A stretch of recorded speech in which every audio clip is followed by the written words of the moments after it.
Continue. Shalom, shalom. On est très heureux. On se retrouve avec le Rav Ben Shushan et on est au chapitre numéro 2 de Moussar Avicha, Bechavadaram. Bonsoir. Donc, j'espère qu'aujourd'hui, on va terminer notre chapitre si long et si profond et si complexe. Si vous vous rappelez, au début du chapitre, le Rav avait dit que si ça n'en tenait qu'à lui, il n'aurait jamais traité de ce sujet, tellement il est compliqué et profond. Mais que peut-on faire? C'est un sujet qui a été malheureusement vulgarisé. Donc, tout le monde en traite de manière assez superficielle. Donc, il est obligé de rentrer dans le fond du sujet et de mettre un petit peu. Donc, ce qu'on a développé jusqu'à présent, c'est l'importance de Avoda Tzorer Gavoa. Si vous vous rappelez, on va un petit peu résumer. Il y a deux genres de services. Avoda Tzorer Hediot, Avoda Tzorer Gavoa. C'est-à-dire servir Dieu de manière simple, en voyant ce que moi, je profite de ce service. En fait, c'est un service assez égoïste pour ma personnalité, pour ma perfection, pour ma réussite, pour ma proximité de Dieu, et ainsi de suite. Ou Avoda Tzorer Gavoa, servir Dieu pour Dieu sans aucun intérêt. Donc, après qu'il a étalé pendant plusieurs pages l'importance absolue de servir Dieu de manière totalement intéressée, maintenant, il réatterrit sur Terre en nous expliquant que ce niveau n'est pas accessible à des gens comme nous. Il s'agit des gens de l'histoire les plus saints à travers toutes les générations qui sont capables d'y accéder. C'est-à-dire, on peut le comprendre, ça ne veut pas dire pour autant qu'on y est. Il y a plein de choses dans le monde qu'on comprend, mais on n'est pas encore là-bas. On peut comprendre, intellectuellement parlant, qu'est-ce que le critère et la manière de voir les choses d'un idéaliste. Ça ne veut pas dire pour autant qu'on est déjà un idéaliste. On peut le comprendre intellectuellement, mais nous, on n'est pas à ce niveau. Donc, il est très important dans la vie de savoir où on s'en trouve et ne pas vivre dans des fantasmes qu'on appartient au niveau X, alors qu'on se trouve au niveau X-1000, sans quoi on n'y arrivera jamais à ce niveau X si on pense déjà y être. Donc, là, il va plutôt nous réconforter dans notre niveau et de savoir que en vivant entièrement notre niveau, c'est comme ça qu'on a des chances d'arriver au niveau de Avodat Tzorer Gavoa. Alors, on en était là, à la ligne 19. Aval mitzad haemet. Kol davar shlemut, eno ne'evad be'erko b'mitzvot. Toute bonne chose qu'on fait dans ce monde, même si elle n'est pas à 100% parfaite, elle n'est pas à 100% désintéressée, mais du fait même qu'elle appartient au monde de la perfection, au monde du bien, rien n'est perdu. Toute bonne énergie est toujours investie dans le bien.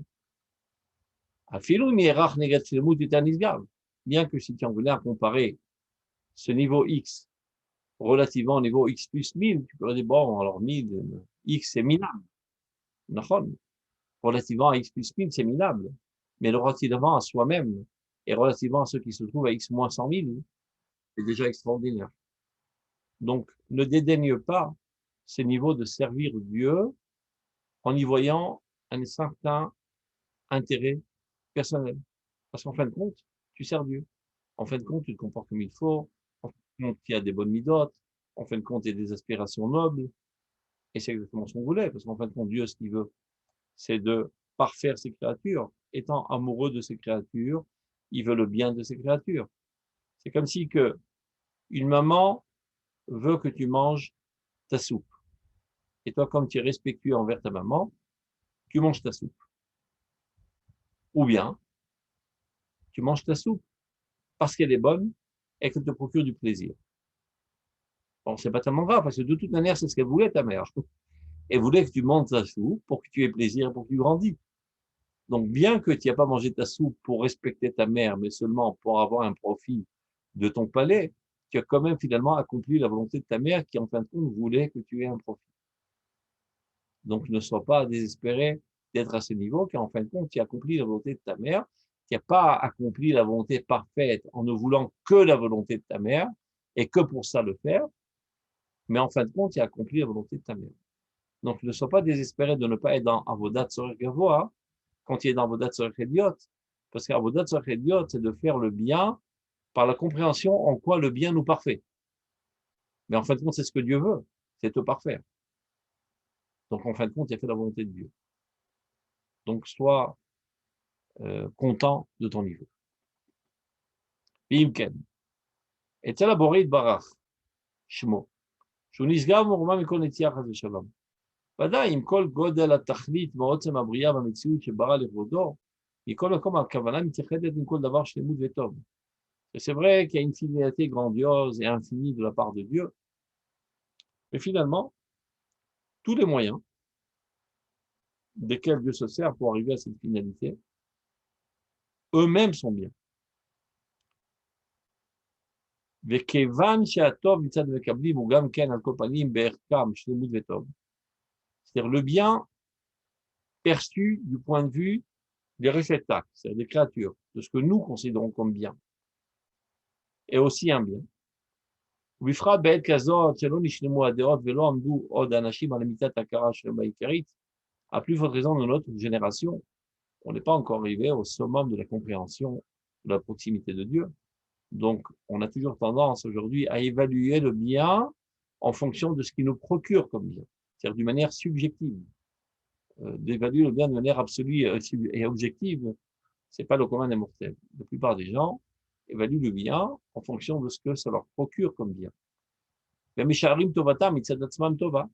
la plupart des gens ont tendance à donner une note positive à tout ce qui, à leurs yeux, paraît positif.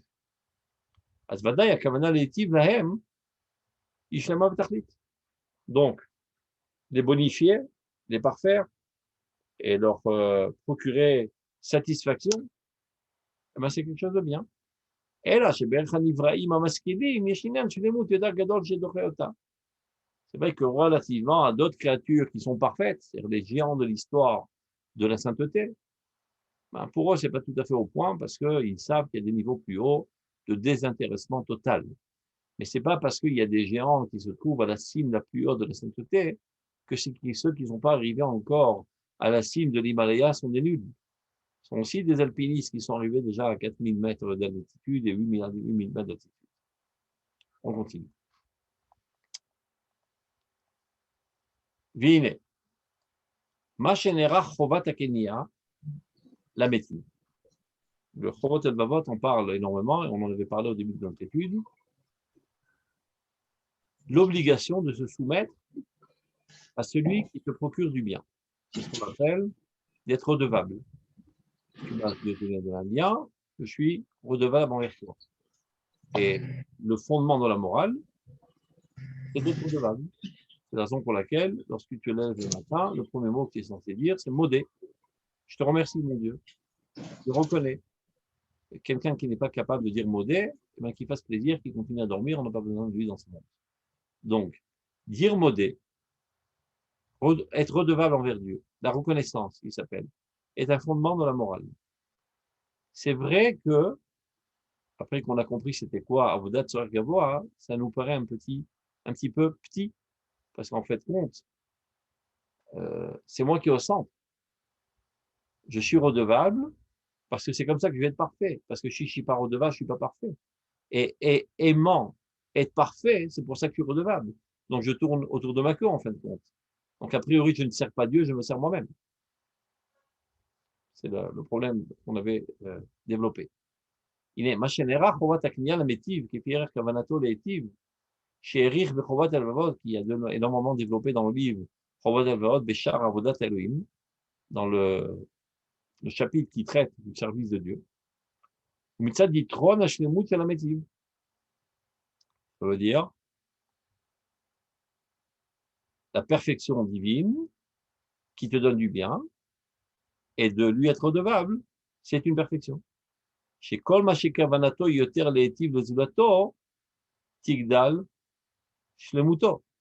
Et Zeu Shorash Akniya Lashalem, Behemet, Binyan Atova, Ena Ela Argashat Shlemut Shalametiv Vezu Bechina.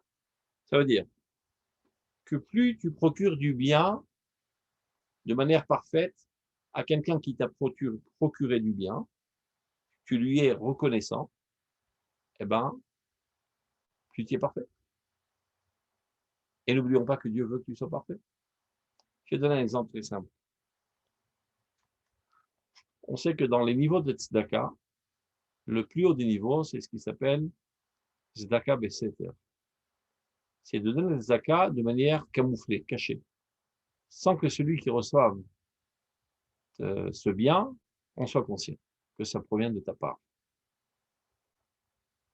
Donc ça, c'est ce qui te convient au mieux. C'est-à-dire pour ton élévation spirituelle individuelle, le mieux serait de donner un bienfait à quelqu'un sans qu'il le sache. Et comme ça, je suis totalement pur, j'ai fait le bien pour le bien, sans espérer qu'il me soit reconnaissant ou redevable. Ça, c'est une manière de voir les choses. Et la Gemara dit, Anoten matana lechavero tsarich leodio. Celui qui donne un cadeau à son prochain, il doit le lui faire savoir. Alors là, ça vient de manière totalement antagonisme à ce qu'on vient d'expliquer. Parce que si je lui fais savoir, donc il va m'être redevable. Donc mon acte sera moins pur, moins désintéressé. Comment composer entre ces deux vecteurs qui paraissent contradictoires? Tu restes à savoir ce que tu cherches. Ton intérêt personnel ou l'intérêt de l'élévation du peuple d'Israël. Car si je donne un objet cher et important à quelqu'un, et que grâce à cela, il va être reconnaissant, eh bien, j'ai contribué à l'élévation d'une personne qui jusqu'à présent était reconnaissant au niveau X, et grâce à mon acte, elle s'est élevée en reconnaissant au niveau X plus 10. C'est vrai que moi, personnellement, peut-être j'y ai perdu, dans la pureté de mon acte, mais au niveau de Klal Israël, j'y ai gagné. J'ai aidé Dieu à éduquer le peuple d'Israël à être reconnaissant. Et bien, la Gemara dit que si un petit enfant vient et affamé, et tu lui donnes, je sais pas, une tranche de chocolat, une tranche de pain avec du chocolat, et bien, fais en sorte qu'il salisse un petit peu les lèvres. Comme ça, sa maman va savoir que quelqu'un lui a donné du chocolat. Et elle sera reconnaissante envers celui qui a donné du chocolat. Elle dit, maman, c'est bien, j'y perds. J'aurais préféré lui donner sans qu'elle sache, pour que mon acte soit totalement pur. Ah, donc tu sers ton intérêt personnel. Alors qu'en fait, tu devais être un soldat de Dieu qui contribue à l'avancement de la nation d'Israël, à la mener à un niveau plus haut de moralité. Et un des éléments de la moralité, c'est la reconnaissance. Donc, renonce un petit peu à ton élévation personnelle spirituelle pour le bien du collectif. C'est clair? Eh bien, ici aussi, ça ressemble. Lorsque Dieu me donne du bien et que je lui suis redevable, a priori, on s'est bas cette motivation de servir Dieu. C'est pas la cime de l'idéalisme, nachon, mais tout compte fait. J'ai grandi dans mon niveau de reconnaissance. Et en cela, Dieu me procure du bien. Ça veut dire, il y a deux manières de me procurer du bien. Ou me donner un sandwich tunisien, alors j'ai un plaisir du palais. Alors, c'est un des biens que Dieu peut me donner. Ou bien, me parfaire. Si Dieu me rend une personnalité plus affinée, plus raffinée, plus ornée de bonnes midotes, ornée de cette richesse d'être reconnaissant. Donc, en cela même, je contribue à l'effort divin d'élévation de son peuple. Donc, même quand je sers Dieu par motivation de reconnaissance qui pourrait être conçue seulement comme un intérêt personnel, en fait, je suis aussi un idéaliste. Parce que je contribue à l'effort divin d'élever son peuple à la reconnaissance. Alors, je l'ai fait par un besoin peut-être personnel d'être reconnaissant parce que sans ça, je me sens pas bien dans ma peau et que en pensant qu'on était reconnaissant, je vais être mieux et donc je travaille sur moi pour me parfaire à moi-même. Mais en cela, j'aide Dieu à parfaire ses créatures, à les rendre connaissance. Et c'est exactement ce qu'il voulait. Donc, ne dédaigne pas, ne méprise pas ce niveau d'Avodat Tzorech Idiot. Car même Avodat Tzorech Idiot est aussi une perle en soi. C'est clair ou c'est trop compliqué? Et finalement, excusez-moi, Rav, donc il n'y a pas de paradoxe entre Tzedaka Besseter et puis donner un cadeau à quelqu'un, etc. Il y a un paradoxe. Parce que si vous voyez que de votre propre point de vue, alors la cible de l'action désintéressée. Je ne vois pas cette perception. Là, moi, si par exemple, bon, le fait, bon, offrir un cadeau à quelqu'un, parce que bon, c'est sûr que ça nous fait plaisir, mais ça lui fait plaisir aussi parce qu'elle a peut-être besoin de ça ou ça. Finalement, au résultat, chacun est reconnaissant l'un à l'autre, quoi, non? Non, mais si on va mettre en contradiction, regardez. Bon. Si je lui donne un cadeau sans qu'il le sache, ouais. Son plaisir, il l'a eu. Parfaitement. Ouais. Donc lui, il est comblé. Son besoin, je l'ai comblé. Oui. Et moi, je suis encore plus comblé d'avoir fait un acte totalement désintéressé et d'avoir gravi les cimes les plus hautes de la sainteté. Mais en fin de compte, c'est égoïste parce que je ne me soucie que de ma propre élévation spirituelle, alors que je devrais être un soldat de Dieu dans l'éducation de son peuple, à amener tous les individus du peuple d'Israël à s'élever au niveau de la reconnaissance. Donc, je préfère renoncer un petit peu à mon élévation personnelle spirituelle pour le bien du collectif. Donc, je ferai pas ça toujours Besseter. Parfois, je peux me permettre Besseter. Parfois, je ferai ça pas Besseter. Alors, je donnerai une tranche de pain avec du chocolat à un petit enfant et je ferai en sorte qu'il se salisse un petit peu la joue pour que la voisine sache que je lui ai donné du chocolat et qu'elle soit redevable. Pas parce que j'ai besoin qu'elle me soit redevable, mais pour graver dans sa conscience l'importance de la reconnaissance et qu'elle exprime cette reconnaissance et l'expression renforce toujours la source. Et si quelqu'un reçoit un cadeau sans savoir de qui ça vient, oui. ça ne l'empêche pas d'éprouver de la reconnaissance, cette reconnaissance pour la personne qui lui a offert, même s'il ne sait pas qui c'est. Non, c'est vrai. C'est vrai qu'il est reconnaissant de manière générale, abstraite.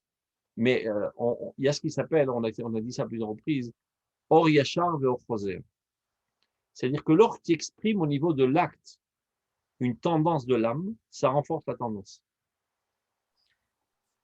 Enfin, moi, j'ai compris maintenant, Rav, ce que vous avez dit, c'est lorsqu'une racine donne naissance à une fleur, c'est vrai que la fleur n'est que l'expression de la racine, mais le fait même que la fleur a poussé, ça renforce davantage la racine.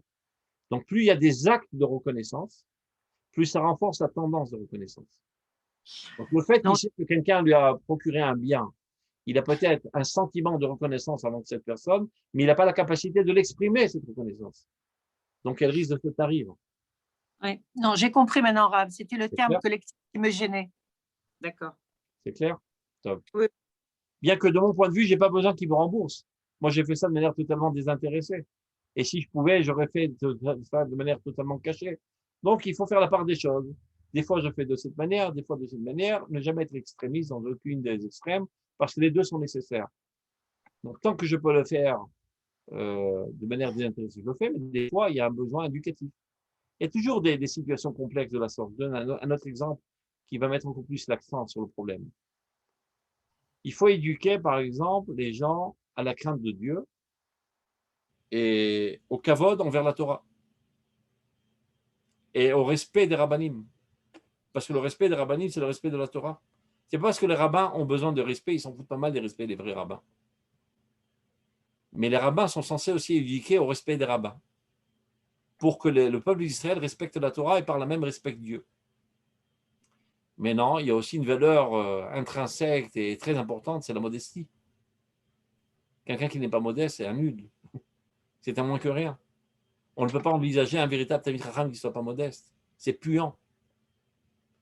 Maintenant, comment faire dans une situation complexe? Quand toi, tu es le rabbin et tu éduques tes élèves, et tu dois imprégner dans leur personnalité le respect des rabbins. Mais c'est toi le sujet, c'est le problème là. Et toi, tu n'as aucune envie d'être respecté parce que tu es modeste. Et pour toi même, ça te dégoûte le respect. Ben mince alors. Alors, pour mon élévation personnelle, qui haït le respect, je vais manquer une des valeurs éducatives dans mes élèves et je ne vais pas leur enseigner le respect du rabbin. Alors, je suis dans la galère. Je ne sais pas comment faire. Bon, des fois, la situation est plus facile parce que je peux leur enseigner le respect du rabbin un tel et une tierce personne, mais surtout pas de moi. Bon, mais des fois, tu es dans une situation complexe où un de tes élèves t'a manqué de respect. Alors, tu ne sais pas comment réagir. Parce qu'en ce qui te concerne, toi, individuellement, tu n'en as que faire. Parce que tu te considères comme un moins que rien, véritablement. Et tu connais ta juste valeur. Et que même cet affront te revient de droit. Mais lui, cet élève, il ne sait pas que tu es un nul. À ses yeux, tu es un ange. Et donc, il a porté atteinte à un ange de Dieu. Donc, tu dois le gronder. Alors, D'autant plus en je public. veux dire, de manière statistique, 99,99999 de tous les rabbins du monde, ils renoncent au grondement. Ils n'ont pas le cran de le faire. De peur que ceci soit perçu comme un orgueil de leur part. Et pas seulement que ce soit perçu, parce qu'eux, ils se sentent orgueilleux de réagir de manière virulente lorsqu'on leur demande de respect. Mais d'un autre côté, ce n'est pas évident qu'il faut se le faire, parce qu'il est marqué dans le Gemara, Kol Talmid Chacham Shelon Locher Kenacha Shelon Talmid Chacham. Tout Talmid Chacham qui ne mord pas comme un serpent n'est pas un véritable Talmid Chacham. Ce n'est pas parce qu'il se soucie de son propre respect, parce qu'il décèle une tare catastrophique dans l'âme de l'élève. Et si cet élève n'a pas le respect de la Torah, eh bien, il n'étudiera pas cette Torah. Il n'apprendra pas au sérieux. Que votre Torah, Kodem les Torah. C'est un problème d'éducation hein, aussi. C'est très compliqué. Très, très compliqué. Je pense que... En plus, pas seulement c'est très compliqué, c'est très dangereux. Chaque éducateur, chaque rabbin, chaque personne qui a un rôle, on va dire, collectif comme ça, il a l'enfer sous ses jambes, dans lequel il risque de glisser à chaque seconde. Parce qu'on le respecte, on lui donne l'importance, et finalement, il risque de se prendre au sérieux, finalement, et de croire que vraiment il est important. Et ça, c'est le pire. Comme disait le Manitou, celui qui se prend au sérieux, il n'est vraiment pas sérieux. Mais le problème, c'est que les gens te prennent au sérieux et te lèchent la patte, et t'embrassent les mains, se lèvent devant toi, monsieur le rabbin, etc. Ils t'apportent un verre d'eau. Finalement, la moutarde te monte donné et tu commences à te prendre véritablement au sérieux. Alors que quand tu t'analyses toi-même, envers toi-même devant Dieu, tu sais combien tu es nul. Ça, c'est un côté de la chose. Mais de l'autre côté, pourquoi éviter, empêcher à ces gentilles personnes de respecter la Torah? Il y a un exemple. Le beau-père du Rav Kook, le Rav Aderet, qui était un géant de la Torah. Et tout en étant géant de la Torah, il savait qu'il était bien plus petit que son gendre. Alors quand il était en Chutz La'aretz, on l'a invité à être le grand rabbin de Jérusalem. Et plus tard, on a invité son gendre, le Rav Kook, à être le grand rabbin de Yafo. Il a dit, quelle honte. Comment oserais-je, moi, être le grand rabbin de Jérusalem, alors que je n'arrive même pas à la poussière des chaussures de mon gendre, qui n'est que le grand rabbin de Yafo. Tov, peu importe. Donc il est monté en Eretz Israël, il est dans le bateau, en route pour arriver en Eretz Israël, et voilà que le bateau se rapproche de la rive de Haïfa, et il scrute l'horizon, il voit une foule énorme qui l'attend. Le grand rabbin qu'on a invité spécialement d'Europe, voilà, il arrive en Eretz Israël, donc on va le couronner, rabbin, etc. Face à cette situation, il est totalement désemparé, il ne sait pas quoi faire. Il écrit dans son journal personnel, son roman personnel, et quoi faire? Je suis modeste. Il se parle à lui-même, donc il a le droit de l'écrire. Et maintenant, ils vont tous me clamer, m'applaudir. Mais je ne sais pas où je veux me mettre. Donc, je vais essayer de m'éclipser. Mais je ne peux pas, parce que ces gens-là, ils sont venus pour respecter la Torah. Comment combiner entre ces deux antagonismes?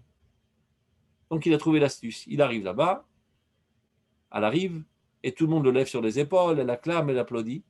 Et lui, il n'arrête pas de réciter des psukim. Oh, si tu t'élèverais comme un aigle dans ton nid, de là-bas je te descendrai. je suis poussière et vermine de ma vie, à plus forte raison du temps de ma mort, pour ne pas que la moutarde lui monte au nez.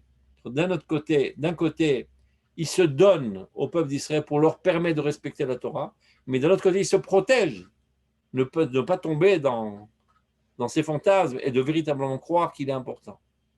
Donc très souvent, on doit jongler entre des idéaux contraires et trouver le juste milieu en essayant de donner à chacun des idéaux ce qu'on peut donner sans faire trop de dégâts. Donc là aussi, c'est pareil. On veut servir Dieu de manière totalement désintéressée. Mais ce que Dieu veut, c'est que nous, on se parfait. Donc quand je cherche à me parfaire et être redevable, parce que je ne peux pas vivre sans être redevable, en fin de compte, je sers Dieu. J'arrive exactement à la finalité que Dieu voulait. Donc ne sois pas trop désemparé du fait que tu n'es pas encore avodat tzorech gavoa, parce que même avodat tzorech idiot, c'est aussi une avodat très eliona. Parce qu'en fin de compte, tu fais ce que Dieu voulait, d'être parfait. On continue. שכל מה שכוונתו יותר להיטיב לזולתו תקדש אמונתו, וזהו שורש הקניין לשלם באמת עניין הטובה, אינה על הרגשת השלמות של המיטיב וזו בחינה. C'est ce qu'on vient d'expliquer. עכשיו, ואף על פי שמצד חסרון הדעת, אין מרגישים עניין זאת הקנייה למיטיב. Nous, on ne comprend pas exactement en quoi cette soumission à celui qui nous procure du bien est une élévation. On tend à penser que c'est seulement un besoin personnel. אבל לפי האמת, הר זה לבד הוא שורשה ועיקרה. אם כן, למדנו שבוודאי אנו חייבים כל פרטי הקנייה. Donc maintenant, on vient de comprendre que la soumission n'est pas un bas niveau. De servir Dieu par soumission, de servir Dieu par sensation de reconnaissance, sensation d'être redevable, n'est pas quelque chose de négatif. וכך הוא האמת הגמור לבורא יתברך שמו מצד כוונתו רק להיטיב לנו. Et au contraire, en cela, nous contribuons à la volonté de Dieu qui est de nous améliorer. Et du fait qu'on devient redevable, qu'on ressent ce besoin de reconnaissance, en ça, on s'est amélioré. Et en ça, on a servi Dieu. Donc, on en revient à un véritable service de Dieu et non pas un intérêt personnel. וגם זה שסידר רצונו שיתמלא במעשינו ומפני שזאת היא הטובה היותר שלמה שאין כמוה. Là, il va rentrer aussi dans un autre domaine qui va élargir après, le domaine des moyens et des buts. Est-ce qu'on peut parler au niveau de Dieu de moyens et de buts? Ou bien tout est un but? On pourrait se dire, Dieu t'a créé de manière où tu as besoin de manger, et c'est pour ça qu'il a créé des arbres fruitiers. Sans quoi, comment tu aurais mangé? Donc le fait qu'il y a des arbres fruitiers, c'est un moyen pour combler ce besoin que tu manges. Mais ben non. Parce que si Dieu voulait, il t'aurait créé de manière où tu n'as pas besoin de manger. Donc le fait qu'il a créé des arbres fruitiers, ce n'est pas un moyen, c'est un but en soi. Dieu a créé un âne pour que je puisse porter mes fardeaux. Donc c'est un moyen. Eh bien non. Il aurait pu te créer assez fort que tu puisses porter toi-même tes fardeaux. Donc le fait qu'il a créé un âne, ce n'est pas un moyen par manque de choix. Voilà, j'ai fait un homme, et l'homme travaille dans ce monde, il doit porter parfois des poids très lourds. Oh, j'ai oublié quelque chose en route, je crée un âne. C'est un blasphème de penser de cette manière. Ce n'est pas que Dieu il essaie de rectifier le tir, il a fait un programme pas très réussi, il y a un bug, et tout d'un coup, il rajoute encore une procédure pour combler ce bug. C'est un blasphème de penser de la sorte. Tout ce que Dieu a créé est un but en soi. Donc, de dire que dans ce monde, il y a des moyens et des objectifs, il y a des moyens et des finalités au niveau de la création divine, c'est un blasphème. Tout ce que Dieu a créé est un but en soi. Le fait que je serve Dieu momentanément, avodat tzorech idiot, pour finalement parvenir à avodat tzorech gavoa, ce n'est pas un moyen, c'est un but en soi.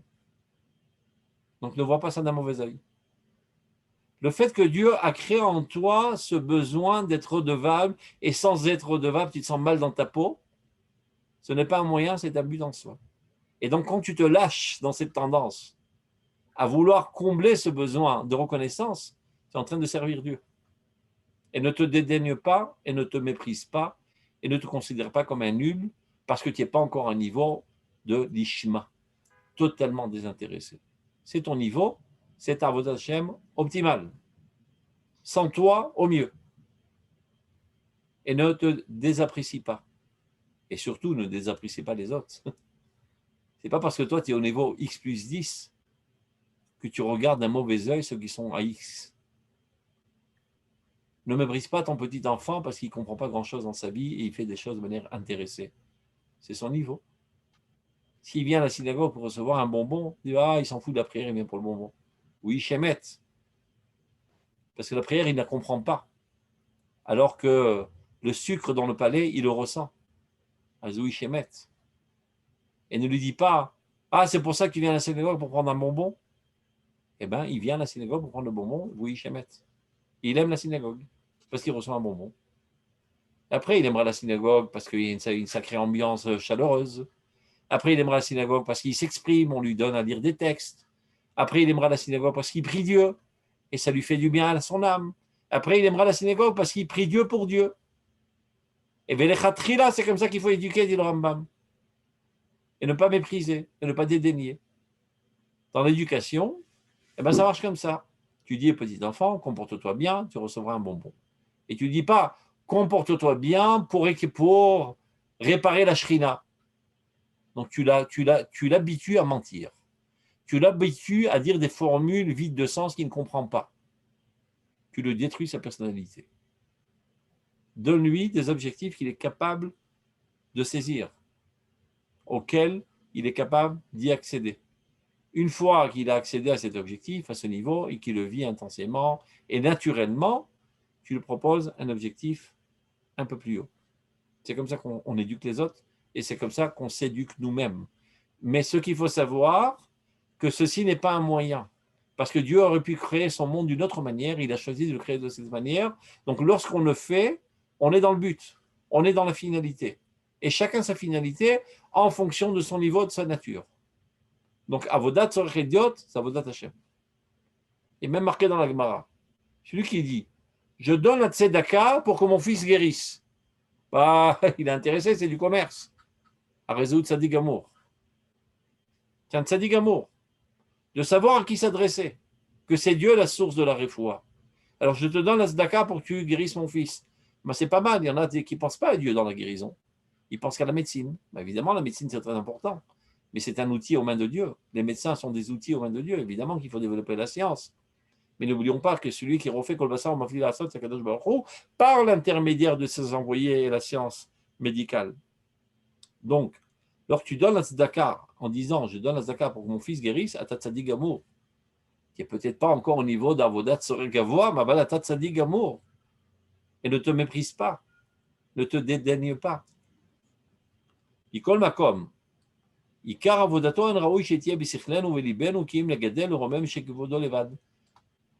Avec tout ce qu'on vient de dire, n'oublions pas que l'objectif final auquel nous avons tous aspiré, c'est de servir Dieu pour Dieu. Mais on n'en y est pas encore là. Donc ne nous mentons pas. Vivons notre niveau. Et on comprend très bien que chaque fois que tu viens associer un autre intérêt à cet intérêt parfait, eh bien, ça viendra toujours au détriment de cet intérêt. Comme on a dit la fois précédente, si tu as une bouteille qui contient 1 litre, d'accord, et au lieu de mettre dedans 1 litre d'or, tu mets aussi un petit peu de gravier, eh bien, ça viendra au détriment de la quantité d'or. Il n'y aura que 900 millilitres, 950 millilitres d'or et 50 millilitres de gravier. Donc, chaque fois que tu associes une autre pensée que la pensée totalement désintéressée qui est de servir Dieu, ça vient au détriment de la pensée première, la pensée la plus haute, qui est de servir Dieu. Ça, il ne faut pas l'oublier. Mais en ne l'oubliant pas, il faut aussi connaître notre niveau. Si je sais pertinemment que sans cette motivation, je ne ferai pas le bien, alors c'est des paroles en l'air. Ce sont des discours vides. Et je ne ferai pas ce bien. Donc, si pour faire le bien, je dois un petit peu renoncer à la hauteur de l'idéal et en fin de compte faire le bien, alors ça, c'est le Hémet. Il y a un peu d'intérêt quand même, Rav. Quel est l'intérêt? C'est de faire le bien, pour Dieu. D'accord. Je me connais parfaitement. Je raconte une histoire. À l'époque du Rav Kook, bon, c'était au début des pionniers en Eretz Israël, un groupe de juifs pieux lui envoie une lettre. Cher grand rabbin d'Israël, sachez que nous allons édifier un yishuv dans le Galil. Très bien, kol hakavod. On fait ça de manière totalement désintéressée, l'Echem Shamaim, l'Echem Shamaim, l'Echem Shamaim, et toute la lettre est tartinée de l'Echem Shamaim. On cherche aucun intérêt personnel, c'est pas pour notre bien personnel, c'est pas pour notre parnassa, c'est mamash mitzvah yishuv haaretz. Le Rav Kook les réconforte, kol hakavod, c'est une grande mitzvah, et en conclusion de cette lettre, essayez de chercher un petit intérêt personnel. Sans quoi tout s'écroulera. Le Rav Kook n'est pas un rêveur. C'est vrai qu'il a été dans les nuages, mais ses pieds sont sur terre. Il connaît bien Yodea Tzadik Nefesh Behemto, on dit. Le Tzadik connaît parfaitement l'âme de son âme, l'âme de sa monture. Il sait très bien que les êtres humains, pour l'instant, ne peuvent pas agir de manière totalement désintéressée. Et si on ne leur propose qu'un idéal totalement désintéressé, ils ne seront pas motivés et finalement, rien ne sera fait. Il y a énormément de gens qui parlent, qui font des beaux discours enthousiasmants, on va faire ceci, on va faire cela, et rien ne se fait. Vous avez bien vu que le communisme s'est écroulé. On ne peut pas travailler que pour la poche des autres. C'est comme ça que l'homme est conçu pour l'instant. Viendra un temps où l'homme s'élèvera un idéalisme parfait et total d'agir totalement de manière désintéressée. Pour l'instant, la moyenne, pour ne pas dire la totalité de l'humanité, n'agit que par une motivation intéressée. Notre rôle est d'épurer petit à petit cet intérêt, mais de ne pas l'extirper totalement d'emblée. Et Chazal disent, Le'olam yasok adam betor mitzvot shelo lishma. Shemitor shelo lishma ba lishma. Alors c'est intéressant d'analyser la formulation de Chazal. Ils auraient pu dire, Chachamim, écoute, si tu travailles Dieu l'olishma, ne te suicide pas, ce n'est pas la fin du monde. Un beau jour, tu arriveras à l'ishma. Et donc, réconforte-toi. Mais ce n'est pas ce qu'ils ont dit. Ils ont dit l'Erolam, toujours. C'est-à-dire les khatrila. Toujours, l'homme doit servir Dieu de manière intéressée. Chez Mitor Shalolishima, car s'il part sur ce niveau d'intéressé, il arrivera un jour à être désintéressé. Mais si d'emblée tu veux saisir la cime la plus haute de l'Himalaya, tu graviras même pas 1 mètre. Tu n'as aucune emprise. Donc, ton regard doit être fixé vers la cime de l'Himalaya, c'est ce à quoi tu dois aspirer toute ta vie. Mais pour l'instant, c'est le mètre d'après, comment je vais mettre mon pieu pour progresser. Une fois que je suis stable, un autre pied encore 1 mètre, un autre pied encore 1 mètre, et c'est comme ça qu'on gravit en tant qu'alpiniste. Rav, on peut toute sa vie servir Dieu de façon désintéressée si on n'arrive pas à cette cime, comme vous parlez. De manière intéressée, vous voulez dire? Oui, pardon, j'ai fait un lapsus. Et ce que j'étais en train de dire, donc tu es en situation de progression constante vers le désintéressé. D'accord, ok. Il y a des gens qui ont réussi de leur vivant à arriver à ce niveau. Alors, ceux qui en parlent, probablement, ils savent de quoi ils parlent. Ouais. Comme le Rav Kook. C'est des gens de l'histoire, Olamcha tiré bechayecha, qui sont déjà dans leur Olam Haba en étant dans l'Olam Hazé. C'est-à-dire, ils se trouvent au niveau où se trouvera l'humanité dans 10 000 ans. Ce sont les précurseurs de l'histoire. Ils ont vécu il y a 4 000 ans, comme Rabbi Akiva, comme Moshe Rabbeinu, comme Avraham Avinu. Ils ont vécu il y a 4 000 ans, où les gens encore grimpaient sur les arbres et mangeaient des bananes. C'était des primitifs et des gens cruels. Et eux, leur niveau de moralité, leur niveau d'idéalisme était déjà à ce que l'humanité entière sera dans 10 000 ans. C'était des précurseurs de l'histoire. Et grâce à eux, l'humanité arrivera à cela. Eux, ils ont vécu il y a 4 000 ans, ils ont commencé déjà à pointer du doigt l'idéal suprême et enthousiasmer les foules et motiver les gens à arriver à ce niveau en leur montrant c'est faisable. Voilà, je suis là. C'est faisable. C'est réalisable. Sans vous dire aucune chance. C'est un rêve. Non, c'est réalisable. Des fois aussi, c'est compliqué de faire un truc pareil. De se montrer en exemple. Il y a marqué, par exemple, dans la Gemara, Me'a shemet Rabbi batla anava ma'olam. Quelqu'un a dit, depuis que Rabbi est mort, il n'y a plus de modestie dans ce monde. Amari aussi altit neachi de haikani. Bien, intervient tout d'un coup Rabbi Yossi, il dit, surtout, n'enseigne pas ce que tu viens de dire. Ferme-la. Ne dis pas que la modestie est morte depuis que Rabbi est mort, puisque moi je suis là. Alors, il a dû touper celui-là. Il dit, regardez, ne dites pas qu'il n'y a plus de modeste, il y a moi, je suis modeste. Mais a priori, c'est la pire des orgueils de dire que tu es modeste. C'est vrai que ce n'est pas tellement sympa de dire que tu es orgueilleux, de dire que tu es modeste. Mais des fois, on a besoin de le dire. Donc, on pourrait croire que c'est inaccessible. Et bien, sachez que j'ai travaillé toute ma vie. J'ai galéré, j'ai craché du sang et j'ai réussi. C'est faisable. Allez-y, au boulot. Si ça n'en tenait qu'à moi, je ne l'aurais jamais dit. Mais quand il y a un besoin éducatif, alors je le dis.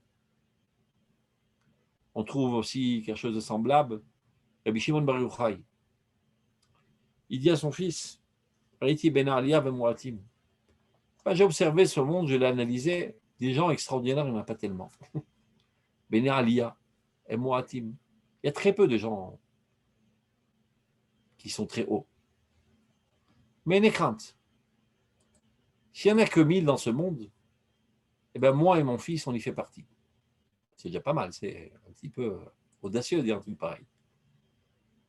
Après, il dit, tu sais qu'à vrai dire, s'il n'y en a que 100, eh bien moi et mon fils, on y fait partie. Et s'il n'y en a que 10, moi et mon fils, on y fait partie. Et s'il n'y en a que 2, eh bien c'est moi et mon fils. Eh bien, il ne se prend pas pour n'importe qui, ce Rabbi Shimon Bar Yochai. Ben, il faut bien qu'il dise, que le peuple sache quelle est la personnalité la plus importante de la génération. À qui faut-il adresser les questions cruciales de la nation? Pas au petit rabbin du coin de la synagogue. Il y a des petits problèmes qui peuvent être tranchés par des petites gens, mais les grands problèmes, il faut les adresser aux professeurs en cardiologie et pas aux médecins du coin. Donc, il faut bien qu'on le dise une bonne fois pour toutes. Mais c'est compliqué s'il le dit, il risque de glisser dans l'orgueil. Et qu'est-ce qu'il peut faire? Il faut bien qu'il le dise. Donc des fois, il y a des situations complexes, on est obligé de le dire. Tov. Qui kol ma sheshutaf inyan acher, yasar lanu chelek mizeh shlemut amiti amechuyah mitzad shlemut asechel veyushar. Donc on a compris que, évidemment, la cime de l'idéal, c'est d'arriver les Shem Shamaim, et dès qu'on y associe une autre motivation, ça porte atteinte à l'idéal suprême, parce que la bouteille, elle a un volume fini, donc si tu rentres un autre objet, ça vient au détriment. Ou le fisé. Bon, on l'a masé. Chez nous, Moussa, Grakinyan, Atavalanu. Pour l'instant, dans ce monde-ci, ayons les yeux en face des trous. Tout le monde, mis à part quelques exceptions, considère le bien de manière subjective. Ceux qui lui procurent du bien, c'est bien, ceux que non, non. Kemochen akavana ikarit be'avayat abriot. Abria, les fichou kaet, ishlemutenu vetevatenu. Il est bien clair que l'objectif divin dans sa création est de nous parfaire, de nous procurer du bien. Qui darko chez la tov, l'étive, la Kadosh qui est source de toute bonté, donc il veut faire du bien, donc il veut procurer du bien. Donc sans aucun doute, ce que Dieu recherche en fin de compte, c'est de nous bonifier, de nous procurer du bien, de nous rendre bien. C'est ce qu'on a parlé tout à l'heure. On ne peut pas dire que Akadosh a créé des objectifs et des moyens. C'est un blasphème. Pour un homme, on peut dire un truc pareil. Je ne sais pas, je veux faire une super réunion, tout d'un coup, je me rends compte qu'il y a des problèmes, donc je barricade, et je cherche des moyens pour qu'il n'y ait pas de désastre. Mais Akadosh il a un sof. Il peut créer ce qu'il veut, les mehadrin, les khatrila, sans aucun problème. Ce n'est pas qu'il y a des contraintes qui l'obligent à développer des moyens pour arriver à ses finalités. Donc, s'il y a quelque chose qui a été créé par Dieu, sans aucun doute, ce n'est pas une contrainte et un besoin crucial pour parvenir à une autre finalité, mais cette création en tant que telle est une finalité, est un objectif. Et non nachon lomar etzel haborei yitbarach shiyu inyanim batorat emsaim levad im lo yiyu mitzad atzmam tovid memtziutam. Dieu ne les a pas créés si ce n'est qu'eux-mêmes auraient été bien. Il avait déjà développé ça au début du livre, si vous vous rappelez, concernant les siyagim. Siyagim, c'est les barrières. De manière générale, on explique que la barrière, en fait, c'est juste pour éviter que tu tombes dans l'abîme. Supposons qu'il y a un abîme ici à 100 mètres, et on ne veut pas du tout mettre en danger la population, donc on met une barrière à 100 mètres de l'abîme. Mais à vrai dire, si tu enjambes la barrière, rien ne se passera, il n'y a rien de mal. À 99 mètres de l'abîme, il n'y a rien de mal.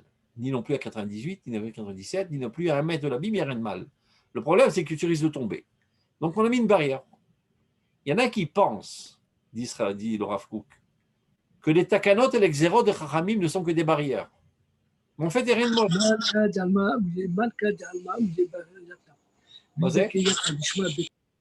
Fermez les micros, voilà, merci. Donc il y en a qui pensent, dit le Rav Kook, que les takanot et les xérot de Chachamim, mute, voilà, c'est bon.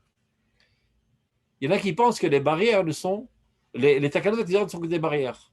Il dit le Rav Kook, lo, c'est chelek me'ara. C'est comme au Gouffet Torah, il y a le corps et il y a les ongles. Les ongles sont partie intégrale du corps. C'est vrai qu'ils protègent le corps, mais ils sont partie intégrale du corps. C'est-à-dire que dans la takana qu'on fait Khamim, dans la xara qu'on fait Khamim, il y a déjà une mocheté. C'est déjà quelque chose de négatif. Seulement Dieu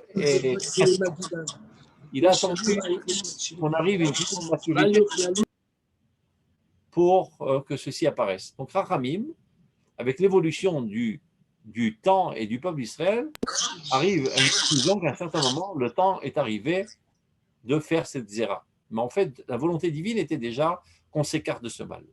Donc il n'y a pas de moyen et de finalité, tout est finalité. C'est ce qu'il est en train d'expliquer. Il est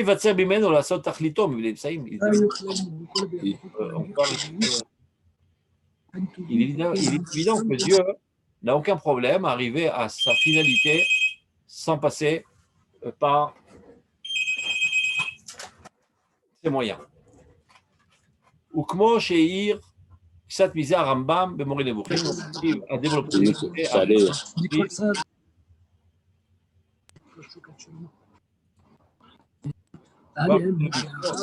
Monsieur Bahaloul. Yohan, tu es là?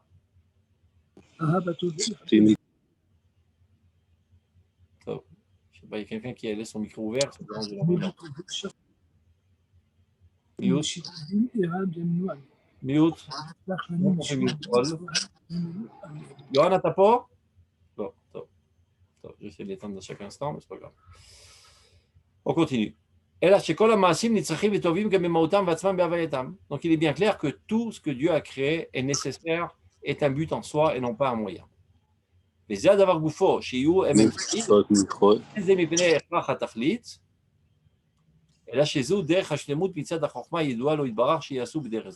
donc, le fait qu'on doit passer par Avodat Tzorech Ediot n'est pas un bag, n'est pas un moyen par contrainte, mais un but en soi pour parvenir à Avodat Tzorech Gavoa. Nimsa. Pour conclure, et j'espère comme ça on terminera ce père cette semaine, à chaque niveau de notre vie, nous devons exprimer ce niveau de manière entière et parfaite et de tout cœur. Et ne pas vivre une certaine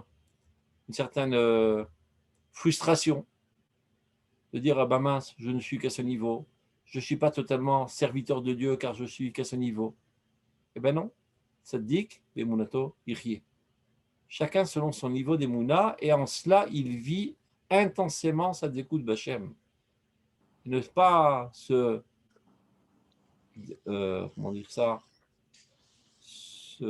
dévaluer, se considérer comme peu valeureux. Dévaloriser. Voilà, je cherchais mon mot. Ne pas se dévaloriser. À tous les niveaux auxquels on progresse à travers toute notre vie, ce niveau-là, exprime-le totalement, entièrement et avec joie. Sans aucune frustration. Sans aucun sentiment de dévalorisation. En cela, tu revêtes Hachem. Et c'est ton niveau.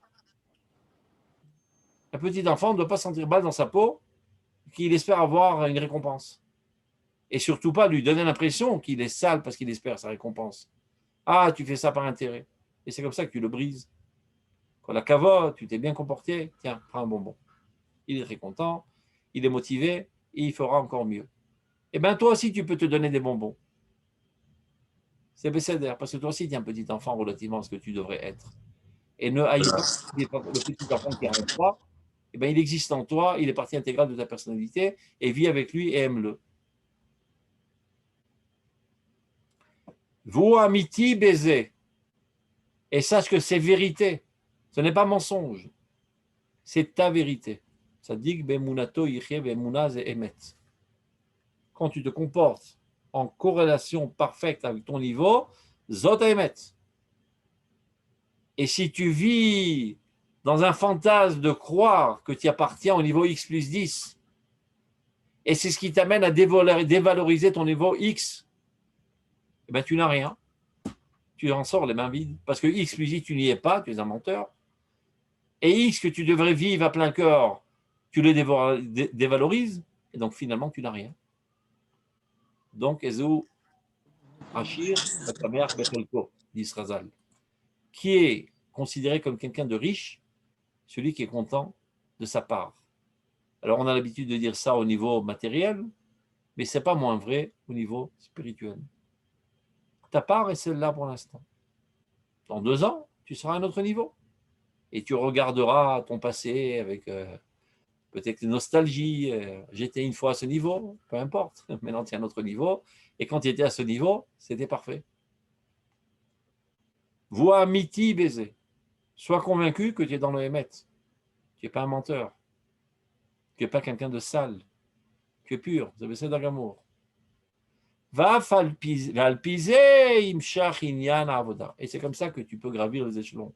Quand à chaque niveau, tu le vis intensément, parfaitement, totalement, avec une satisfaction profonde.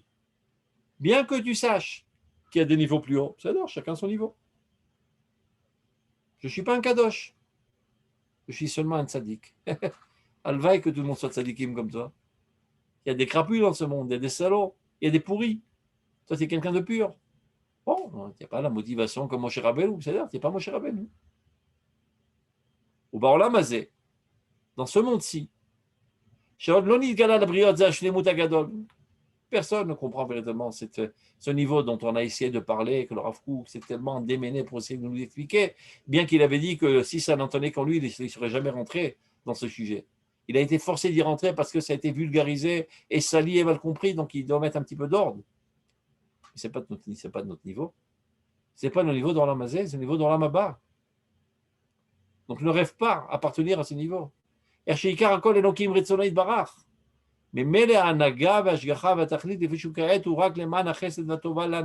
Pour l'instant, nous vivons en fonction de ce que nous ressentons, nous percevons de manière subjective. Et c'est notre niveau et c'est notre vérité. Et la halakha, elle est en fonction de notre vérité aussi. Quand Kadosh Baruch Hu, quand Moshe Rabbeinu est monté au ciel, quelqu'un lui a dit, tu sais, il y a plusieurs opinions à ce sujet. Il y en a qui disent comme ça, il y en a qui disent comme ça. Ça veut dire, c'est un scandale, mais dis-moi, c'est quoi la vérité? Ça ne dépend pas de moi.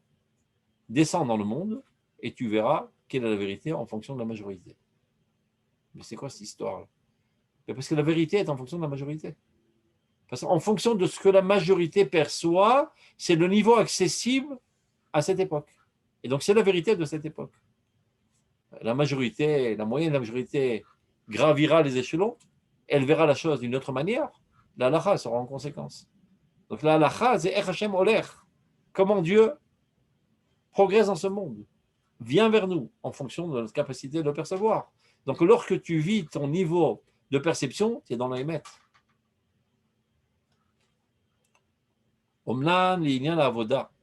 Arenu koribishmo idbarach avaya. À quel point on l'appelle avaya, qui veut dire la source de tout être. Avaya, c'est Yud Vavke, c'est-à-dire il fera en sorte qu'il y ait. Avaya, Aya, Hové, il était, il est et il sera. J'aimerais, Alaya, c'est-à-dire il y a des niveaux plus bas, des niveaux actuels, des niveaux qui viendront plus tard. Il y a une progression du dévoilement de Dieu. Et on gravit les échelons petit à petit. Sadik, chaque sadique doit vivre en fonction de son niveau de moulin. Et lorsqu'il se comporte de la sorte, il est parfait.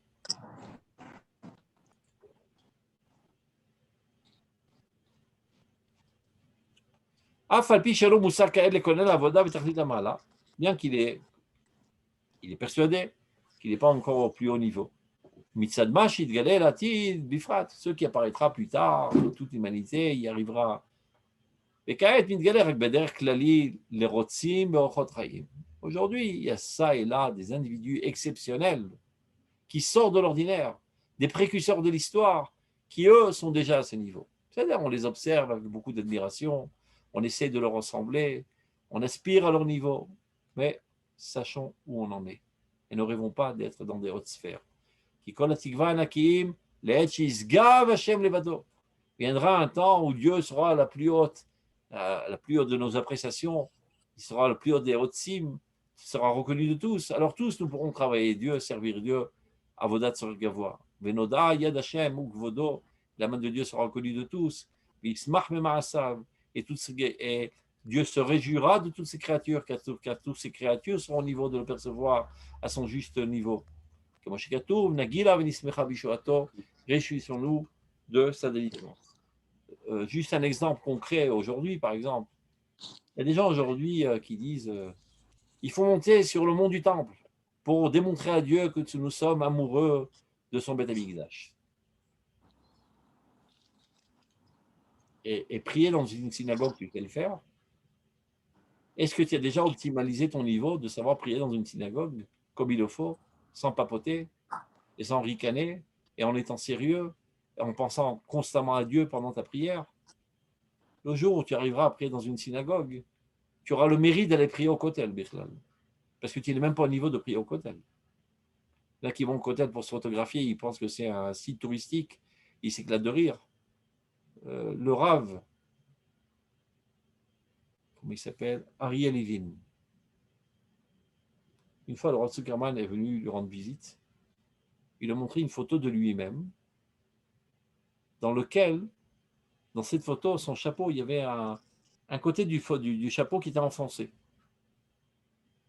Il dit, tu vois cette photo? C'est la photo d'un homme qui a rencontré la Shrina.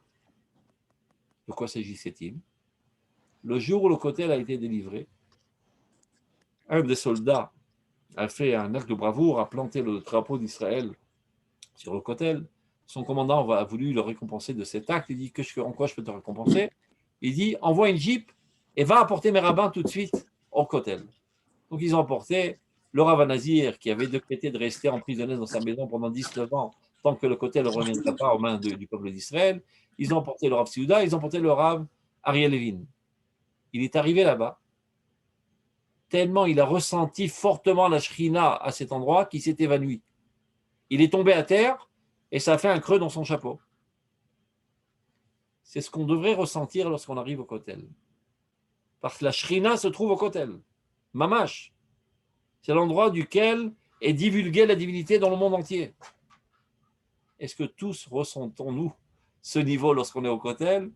Ou bien on rigole, on lance une blague, on prend des photos, on pose devant le Kotel, on jette des bonbons et on tape des tambours. Donc on est encore très très très très loin de vivre la dimension du Kotel. On est encore très très loin de vivre la dimension de ce que c'est Mikdash Me'at, la synagogue. Mora Mikdash. D'être empli de stupeur, de rentrer dans la synagogue, sachant que Dieu se trouve dans la synagogue. Lorsque tous les Juifs déjà seront priés comme il le faut, déjà dans leur maison, ça ne serait pas trop mal. Et après, ils apprendront à prier dans une synagogue. Après, ils s'élèveront au niveau de ce quoi prier au Kotel. On pourra parler de Beth Amikdash. Beth Amikdash, ce n'est pas un terrain qu'on capture avec une lance, comme des cow-boys. On le capture par nos élévations spirituelles. Beth Amikdash, Yored min hashamayim me'esh, il y a marqué. Il descend du ciel en feu. De quel feu s'agit-il? Évidemment qu'on va le construire de fait nous-mêmes. C'est une métaphore, c'est pas qu'il va atterrir avec un hélicoptère. Un feu ardent de désir divin qui brûle dans l'intérieur, qui n'arrête de brûler, va sne enenu ukal. Ce buisson ardent qui n'arrête de brûler en flamme, mais qui ne se détruit pas. C'est une matière combustible qui n'arrête de brûler. Lorsqu'on sera à ce niveau de Asne Nenoukal, Bet Amikdash Yored Me'esh Mashamayim, alors on pourra penser peut-être à construire le Bet Amikdash. Il y a des gens qui, par curiosité mal placée, et qui osent rentrer les pieds avec des bottes emplies de boue dans les demeures divines. Ce n'est pas un endroit là-bas d'exprimer notre tendance nationaliste. Ben mince, on va montrer aux Arabes que c'est nous les chefs, et c'est un scandale que les renards se promènent là-bas et que nous, les Juifs, ne pouvons avoir une saisie dans cet endroit. Tous ces pensées sont totalement adéquates dans la quasi-totalité d'Eretz Israël, mais pas après le Kotel. Ça veut dire, cette approche de construire ce monde de manière rationnelle, elle est vraie concernant la conquête d'Eretz Israël. Après le Kotel, ça dit au pays des merveilles. Ça ne se fait pas avec un effort national, mais avec un effort spirituel. Ce sont des conquêtes spirituelles. Qu'est-ce qui a entraîné la destruction du Beth Amikdash? À cause de nos fautes, à cause de notre bassesse, à cause de nos discordes. Et ce n'est pas en faisant des discordes qu'on va construire le Beth Amikdash. Et ce n'est pas en rentrant empli de fautes qu'on va construire le Beth Amikdash. En faisant toutes sortes de comportements de cow-boys, en purifiant nos âmes, en améliorant nos midotes, en observant la halakha, en intensifiant nos aspirations vers la sainteté la plus haute. Ce sont ça les conquêtes du Beth Amikdash. Lorsque nous serons comme ça, déjà le public au moins qui se dit être religieux, ceci se propagera dans toute la nation. Élever le niveau, la moyenne au moins de toute la nation vers des aspirations hautes et l'amour de l'humanité entière, car n'oublions pas que le Beth Amikdash qui beti bet tefila ikare lechol ha'amim est un sanctuaire de prière pour toutes les nations du monde. Donc déjà que le peuple d'Israël habitant en Eretz Israël est un regard vers l'humanité, une volonté d'élever l'humanité. Tant que la moyenne générale de la société israélienne est un petit peu raciste sur les bords et ne se soucie que de son propre intérêt et s'en fout un peu de l'humanité, on est très très loin de cette dimension de Beth Amikdash. Et ce n'est pas en allant faire les ouaves là-bas, en se photographiant, en énervant les chiens de garde là-bas, qu'on va faire avancer les choses. Donc, gravissons les échelons petit à petit, vivons chaque fois notre niveau. Aujourd'hui, Baruch Hashem, notre niveau, c'est de construire Malchut Israël. C'est un très haut niveau auquel nous n'avons pas eu le droit pendant 2000 ans. Pour conclure, parce qu'on aime bien les histoires, dernière anecdote et par ça on termine. Après la guerre de 6 jours, qui était une victoire rayonnante et éclatante, alors qu'on était au bord du précipice de la destruction totale de tout ce qui habitait en Eretz Israël. Les Juifs avaient la trouille ici, avant la guerre de 6 jours. Ils étaient persuadés qu'ils allaient nous charcuter comme du salami. Ils étaient vraiment à trouille de tous crever. Ils savaient que tous les pays arabes allaient nous envahir, il y avait la trouille. Et en 6 jours, renversement de situation, on a eu le dessus, on a écrabouillé tous nos ennemis, et non seulement cela, on a délivré la Judée Samarie, on a délivré Jérusalem, une euphorie de joie dans toute la nation, à tel point que même ceux qui étaient réticents, qui étaient restés dans les marges de l'histoire, c'est-à-dire les Haredim, sont arrivés à une prise de conscience que Dieu est avec nous et nous délivre.